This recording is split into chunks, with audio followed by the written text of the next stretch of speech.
Hello dear students, welcome to the e-learning class of social science. I hope you all are well. Today we are going to start with part 2 of chapter number 19, the freedom struggle. In the first part of the chapter, we have learned about some social reformers, about the Indian National Congress, moderates, extremists, right, partition of Bengal and some of the revolutionaries, right. Today in this part 2 of the chapter, we will start with Mahatma Gandhi. Okay, some facts about the Mahatma Gandhi, what was his contribution towards the freedom struggle. So let's start. See, he led the Indians for freedom against the British rule. The struggle for the freedom underwent a drastic change with the arrival of Mahatma Gandhi. You all know that he was born in 1869. Remember the date?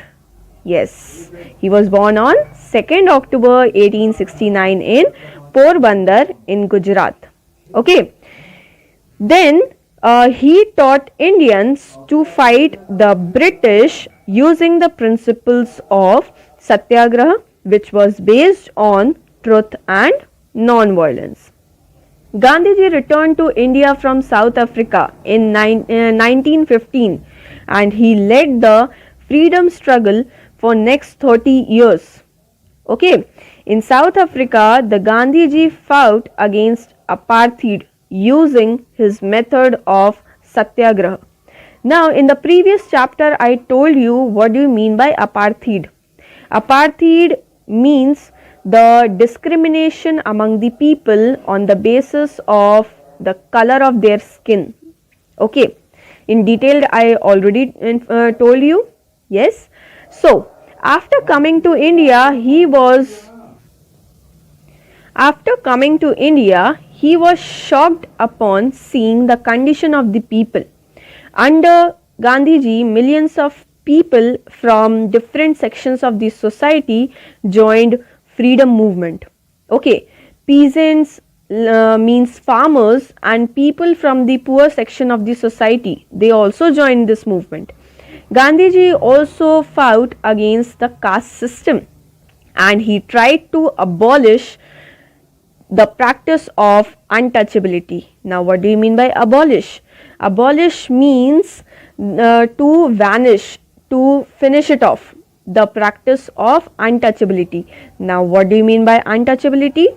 Untouchability means the practice of excluding the group of people from the majority on the basis of their caste, means to discriminate the people on the basis of caste. Okay. Now, moving towards the next topic, that is Jallianwala Bagh massacre. Now, what was that? In 1919, the British introduced the Lcit Act. Okay, according to this act, any person could be arrested and put in the jail without a free and fair trial.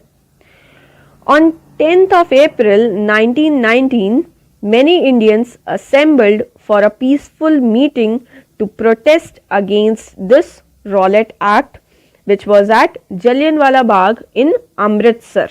Okay, thousands of men, women and children were part of this gathering.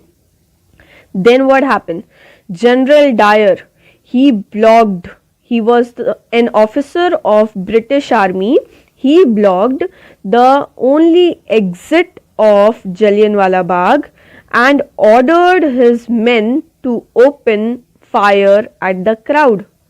Means when there was a crowd or gathering took place against this Lcit Act, General Dyer gave the order to his people, his army, to openly fire among the crowd.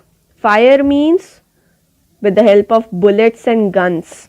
Okay, thousands of people were killed during this firing and this incident left the entire nation in shocked because this was a sudden incident which took place in Jallianwala Bagh.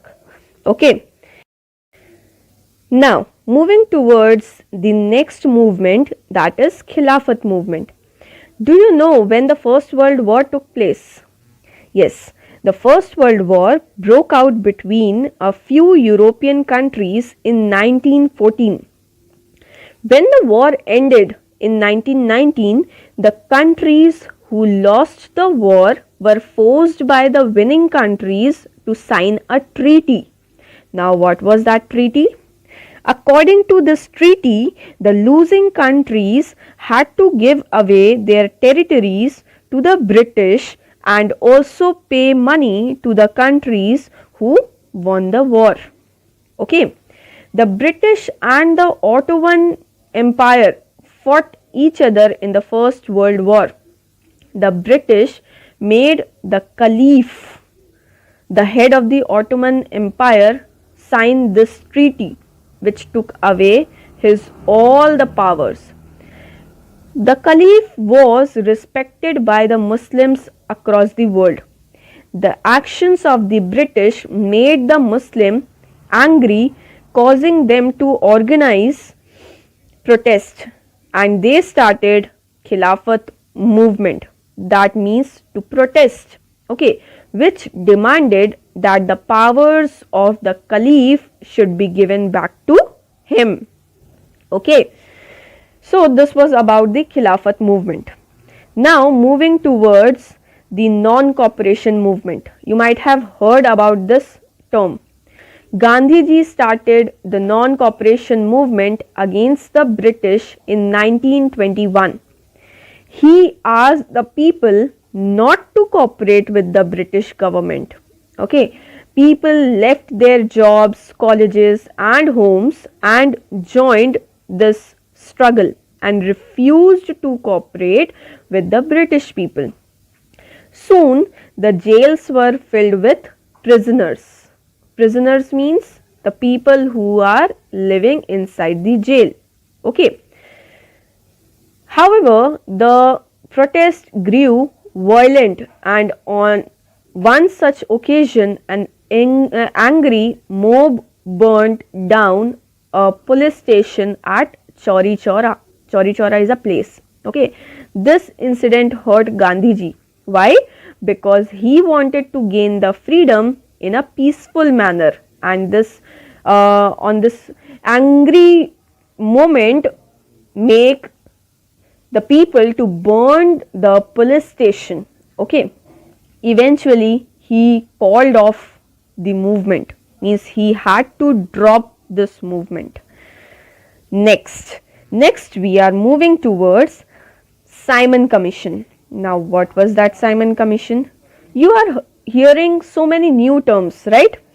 So now starting with the Simon Commission was headed by Sir John Simon. He was appointed by the British government to suggest reforms in the working of Government of India.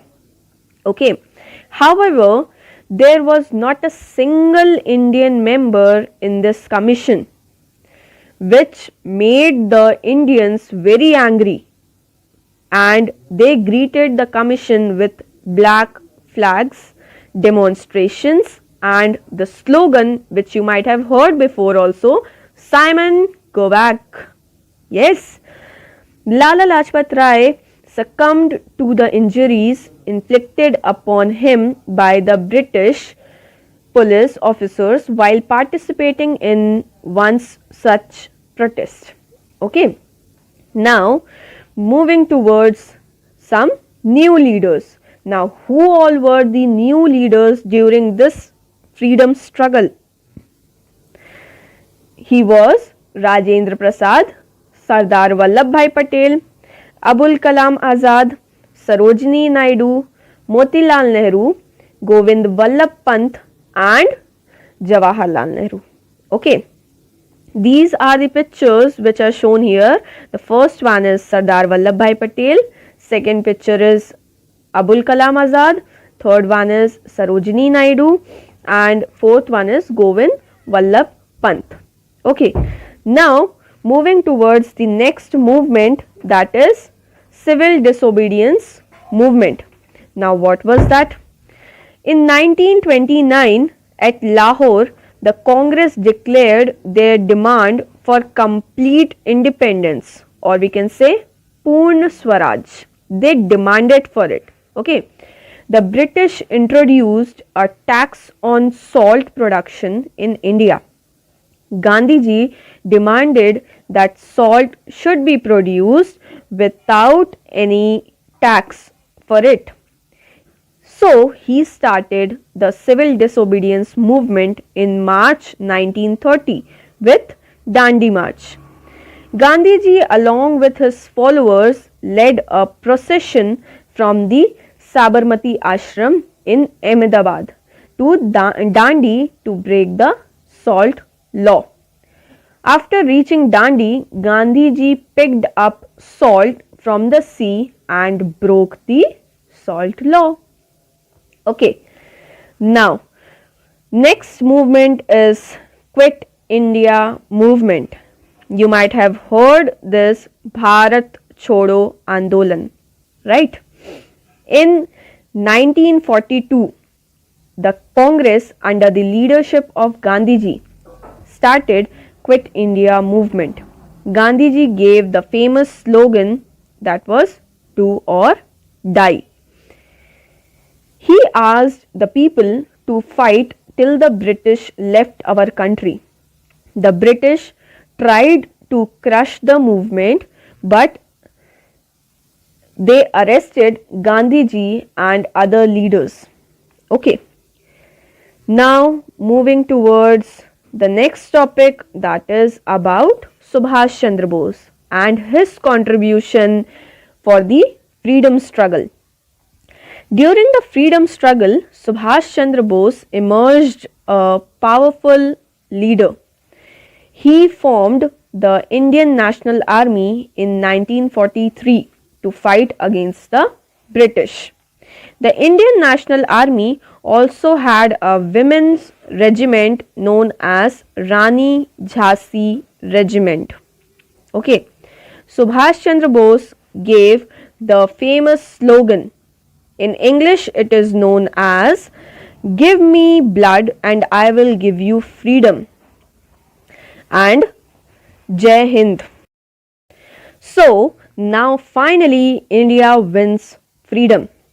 After the end of the Second World War in 1945, the British realized that they could no longer suppress the freedom movement.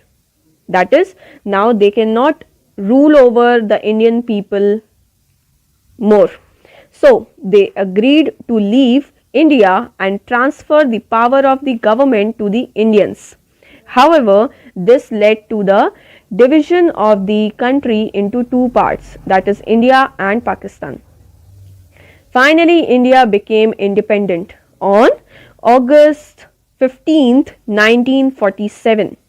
And who became the first Prime Minister of India? Right, he was Jawaharlal Nehru, and Rajendra Prasad became the first President of independent India. Okay, now we reach to the end of the chapter. I hope you understood the chapter about the freedom struggle very well. So, thank you and have a nice day.